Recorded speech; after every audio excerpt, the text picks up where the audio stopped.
चलो देखो, इसमें शॉर्ट नोट लिखना है, इस तरह से एग्जाम में आता भी है। मैजिनी, उस शिप पे मैजिनी क्या है, अब इसका प्रोनाउंसिएशन ठीक से कर लीजिएगा। मैजिनी क्या था? During 1830 Mazzini has sought to put together a coherent programme for the unitary Italian republic. He also found a secret society called Young Italy for the dissemination of goals। मतलब क्या था कि उसका मकसद था कि पूरा इटली को हम क्या करें, एक इटली रिपब्लिक बना दे, राजतंत्र से मुक्त करके। उसके लिए इसने यंग इटली नाम के एक संस्था भी बनाया, सीक्रेट संस्था बनाया, ताकि उसका पूरा गोल पूरा हो सके। तो इतना लिखना है आप लोगों को। दूसरा, count Camillo de Cavour answer led the movement of, जो इटली का देखे थे ना कि ये जो 1830 में जो इटली का जो यूनिफिकेशन का मूवमेंट था, वो चीफ मिनिस्टर था ना जी, केवर, वो उसको लीड किया था। He was neither A revolutionary not a Democrat, Democrat भी नहीं था और रिवोल्यूशनरी भी नहीं था। Through a tactful diplomatic alliance, मतलब क्या किया कि इसने क्या किया कि जो 7 स्टेट टोटल बटा हुआ था, 7 छोटे छोटे पार्टों में इटली, सबसे अच्छा मतलब डिप्लोमेटिक अलायंस करके, engineer by Cavour, Sardinia Piedmont succeeded in the defeating the Austria force in 1859। Austria force को 1859 में डिफीट किया। तो इनके बारे में इतना तुम लोग लिख सकते हो। तो क्वेश्चन समझ में आया कि नहीं?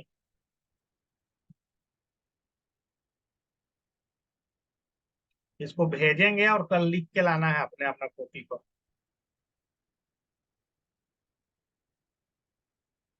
Greek War of Independence. Greek has been part of Ottoman Empire since the 15th century.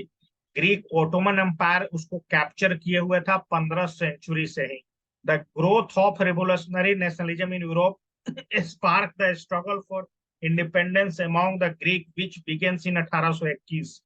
मतलब 1821 में वहां के लोग, जब रशियन रेवोल्यूशन ये सब चर्चा में आया, तो वो लोग भी अपना देश को आजाद करने के लिए मांग करने लगा। Poet, artist lauded Greek as the cradle of European civilization and mobilized public opinion to support its struggle against the Muslim Empire। तो वहां ऑटोमन एम्पायर को मुस्लिम दखल किए हुए था। तो पोयम के माध्यम से, आर्टिस्ट अपना फिगर के माध्यम से, प्रेस के माध्यम से पब्लिक को जगाया कि भाई ये मुस्लिम कैसे हम लोग को दखल किए हुए, इतना बड़ा हम लोग का हेरिटेज कल्चर है। नेशनलिस्ट, नेशनलिस्ट का भावना अंदर का जगाया। Nationalist in Greek got support from the Greek lives in exile and also from many West European who had sympathized ancient Greek culture। और उन लोगों को वहां के पब्लिक से तो सपोर्ट मिला ही मिला, साथ में यूरोप के अदर देशों से भी। Finally treaty of Constantinople of 1832 recognise Greece as the independent nation. तो ऑटोमन एम्पायर को, ग्रीक को छोड़ना पड़ा 1832 में। ये बढ़िया क्वेश्चन है। ये ग्रीक वाला एक बार और। तो ग्रीक वाला में क्या बता रहा है कि ग्रीक कभी ओटोमन एम्पायर का पार्ट था 15वीं शताब्दी से ही, लेकिन 1821 आते आते वहां भी नेशनलिज्म का भावना लोगों में जग गया। कैसे जगा? पोएट वहां पे लिखने लगे अपने देश के कल्चर के बारे में, फिगर, आर्टिस्ट सब जगाने लगा, नेशनलिस्ट भावना उत्पन्न करने लगा। तो उसी से कहा कि कैसे मुस्लिम लोग हमारा देश को कैप्चर किए हुए, कैसे हम लोग 1947 में आजाद हुए।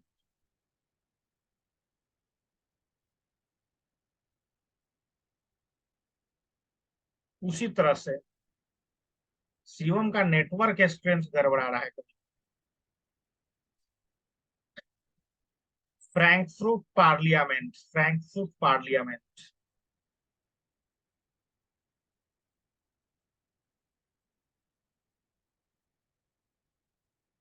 शिवम का कनेक्टे नहीं हुआ है अभी तक। अच्छा, कोई दिक्कत नहीं है।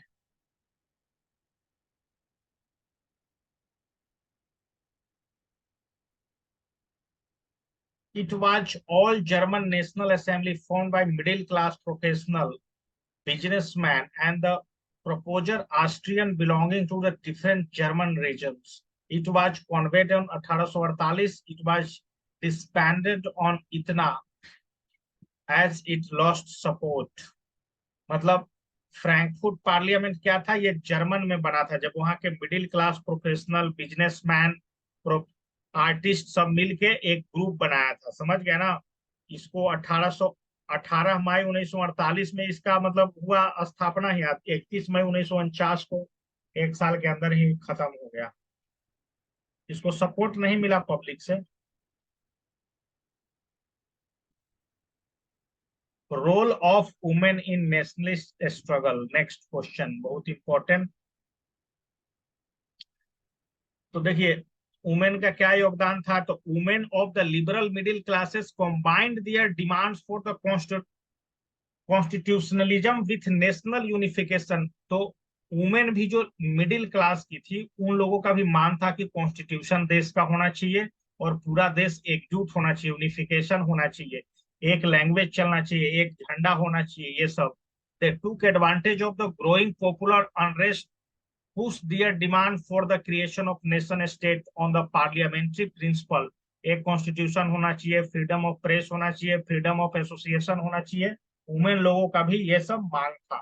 Women had form their own political association, founded newspaper and taken part in the political meeting and demonstration. मतलब क्या था कि उस जमाने में यूरोप में वुमेन ने अपना पॉलिटिकल एसोसिएशन फॉर्म कर पार्टी बनाने का अधिकार था, न्यूज़पेपर संचालित करने का किया उन्होंने, और पब्लिक मीटिंग, पॉलिटिकल मीटिंग, ये सब वुमेन ने भी किया।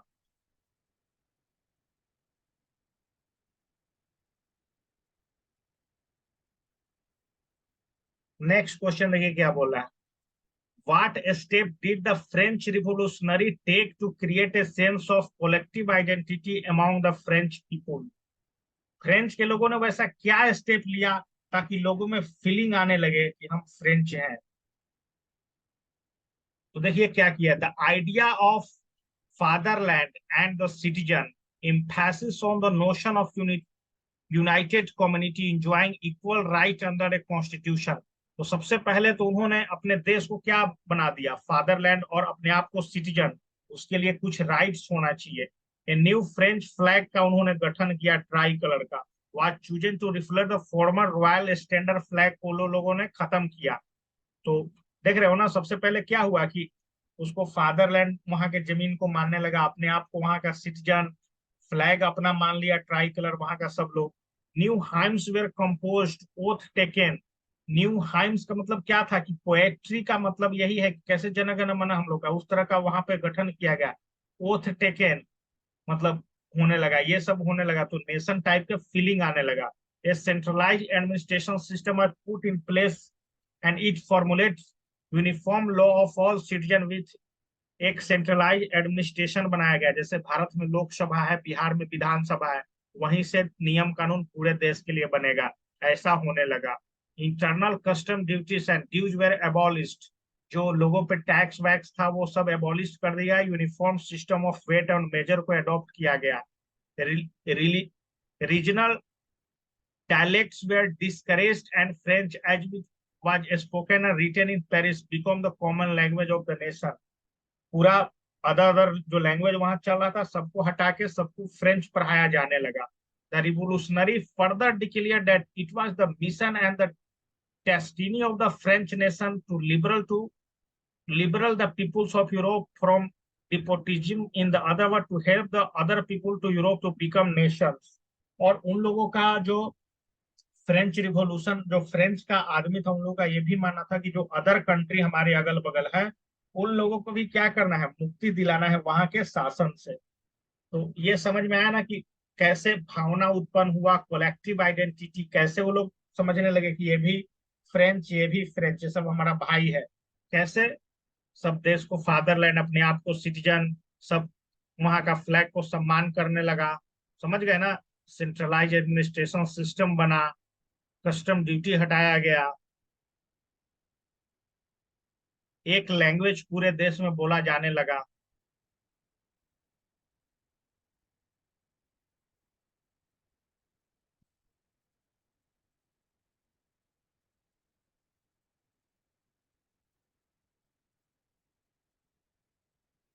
देखते हैं कितना क्वेश्चन है भाई।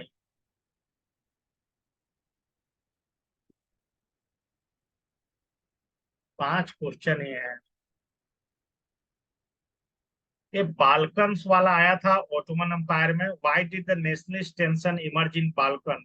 It was the reason of geographical and the ethnic variation compose modern day Romania Bulgaria. मतलब पहले तो बाल्कन्स बोलते किसको है, तो modern day Romania Bulgaria Albania Greek Macedonia Croatia ओन्सिया सोल्वेनिया, ये सब इलाके को पहले क्या बोला जाता था, बाल्कन्स बोला जाता था। Who were broadly known as slaves.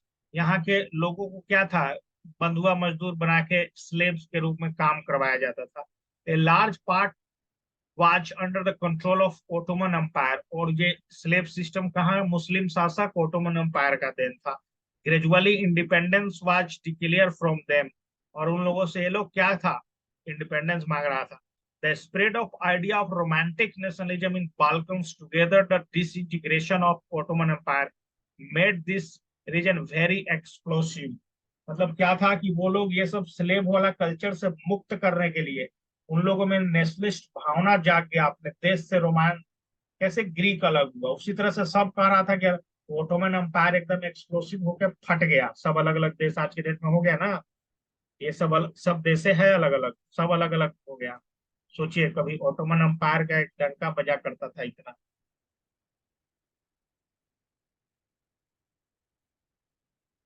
चलिए, ब्रिटेन में उतना नेशनलिज्म क्यों नहीं हुआ अगर यूरोप के तहत? Formation of nation state was not due to the sudden upheaval of revolution. It was the result of long draw out process. The primary identity of the people who inhabited in British Isles were the ethnic ones, such as the English, Welsh, Scotch, Irish. मतलब क्या था कि सबसे पहले तो British में जो लोग रहते थे वो एक ही विचारधारा के लोग थे, एक ही एथनिक एथनिक कम्युनिटी से थे, मतलब सब क्रिश्चियन था। इंग्लिश, वेल्स, स्कॉटलैंड और आयरलैंड सब लोग। The Act of Union between England and Scotland resulted in the formation of the United Kingdom, Great Britain. Scottish people are forbidden from speaking their Gaelic language and from wearing their national dress. Many were driven out of their homeland. Ireland was forcibly, देखो Ireland को कैसे, देखो Scotland को तो England sign करके उसको great Britain में मिला लिया। आयरलैंड को फोर्सली 1801 में, this was the achieved by English helping the, मतलब वहां के लोग प्रोटेस्ट कर रहा था कि हम लोग इंग्लैंड में मिलेंगे, उसको मदद करके वहां पे कैप्चर कर लिया। The symbols of new Britain, the British flag, Union Jack and national anthem, God save our noble king, the English language. तो वही चीज है, how are the history of nationalism in Britain unlike the rest of world. मतलब उतना मार काट नहीं हुआ, मतलब इंग्लैंड में तो नहीं हुआ, इंग्लैंड में हुआ कहीं भी, यहाँ लिखा हुआ है। ब्रिटिश में क्या है, खुद के देश से कहाँ आजाद होना चाहता था सब। और धीरे धीरे वेल्स को मिलाओ, स्कॉटलैंड को मिलाओ, आयरलैंड को मिलाओ, ऐसा चल रहा था। वहां का पब्लिक एक दूसरे को सपोर्ट कर रहा था, क्योंकि वहां काफी पहले ही नेशनल फ्लैग, नेशनल एंथम ये सब आ चुका था। वहां का पब्लिक आज भी विद्रोह नहीं करता।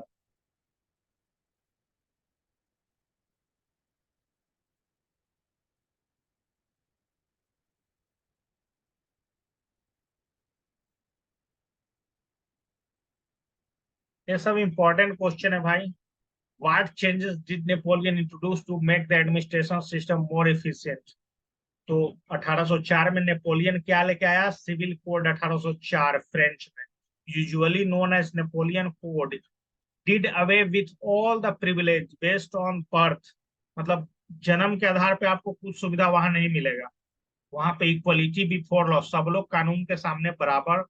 Secure the right to property, सब लोगों को प्रॉपर्टी रखने का अपना अपना अधिकार दिया गया। This code was exported to the region under the French control. और जितना भी फ्रेंच के कंट्रोल में था सब जगह वो चीज को, कोड को लागू किया गया।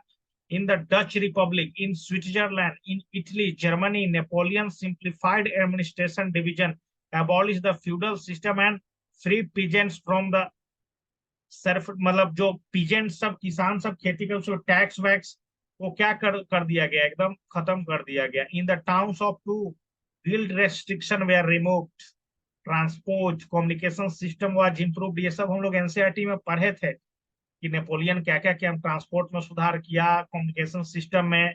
Peasant, artist, worker, new businessman invite new found freedom, सबको फ्रीडम दिया गया, पीजेंट को भी, आर्टिस्ट को भी। तो ये क्या क्या काम किया नेपोलियन, उसके बारे में यहाँ पे चर्चा कर रहा। तो देखिए, सबसे पहले तो आप लोग कीजिए कि इतना हो गया, इसको एनसीईआरटी को घर पे बैठ के पढ़िए पूरा। जिसको हिंदी में समझ में आया हिंदी में, इंग्लिश में समझ में आया तो इंग्लिश में। Who were Marane and Germania? Who was the importance of they in their forte art? Female allegoria was invented by artists in 19th century to represent the nation. Mariana, a popular Christian name, underlined the idea of people nation. Her characteristics were drawn from those of liberty and the republic. The red cap, the tricolor, the cockade, a statue of Marina were erected in public square to remain the public of the national symbol of unity and the persuade them identity with it. Mariana image were marked on the coins and staff. Mariana एक प्रकार का image था जो कि किसी देश को, nation को रिप्रेजेंट करता था। जैसे सबसे पहले ये फ्रेंच रिवॉल्यूशन में आया, रेड कैप पहने हुए, ट्राई कलर का झंडा लिए हुए। Germania becomes the allegory Germany nation, ये जर्मेनिया जर्मनी नेशन से रिलेटेड है। और ये मैरेनिया किससे रिलेटेड है? फ्रेंच रिवॉल्यूशन से। जर्मेनिया क्या पहनती थी? Crown oak leaves as the German oak stand for heroism. तो ये फीमेल फिगर था, जैसे कि हम लोग देखे थे ना कि देश को फीमेल की तरफ बदल दिया गया, तो फीमेल को ही पावरफुल दिखाया गया था 19th सेंचुरी में। ये सब रटा रटी वाला आ गया है सीजन। अब सबसे पहले तो एक बार एनसीईआरटी का तुम लोग पूरा अध्ययन करो, उसके बाद ये सब बन जाएगा, कोई दिक्कत नहीं है इसमें। समझ गए ना?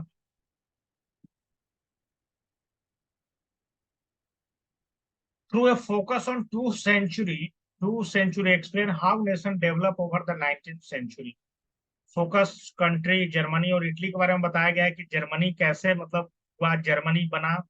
नेशनलिस्ट सेंटिमेंट कैसे वहां पर सेंटिमेंट आया, कैसे पर्सिया को परास्त किया, क्या किया 1871। Prussian king William one was proclaim German empire कैसे बना।